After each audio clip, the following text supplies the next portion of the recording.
It's home to some of the world's wealthiest tech companies with high-wage jobs and billions in revenue.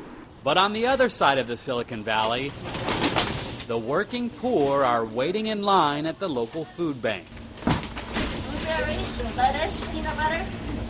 Despite a full-time job working as a maintenance technician at one of those high-tech companies, Joseph FARFAN is barely able to support his family. My ends aren't meeting right now, and until they get a little bit better, I'm not looking for really a handout, just kind of a hand up. Really what we're seeing here in Silicon Valley is like so many families that are working hard and doing what they can to survive, but the cost of living here is just outstripping their ability to be able to meet the needs of their families.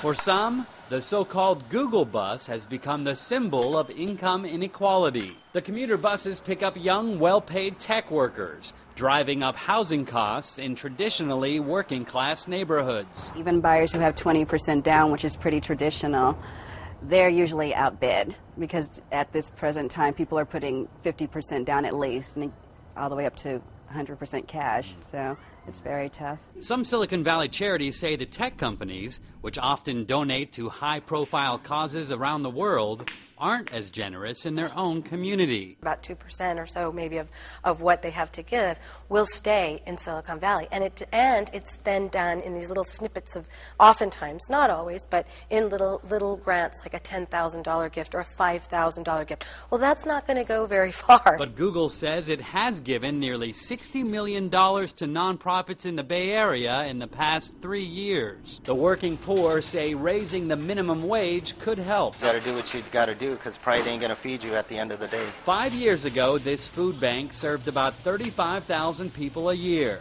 This year, they expect to double that, because working in Silicon Valley can mean two very different things. Haven Daily, Associated Press, San Jose, California.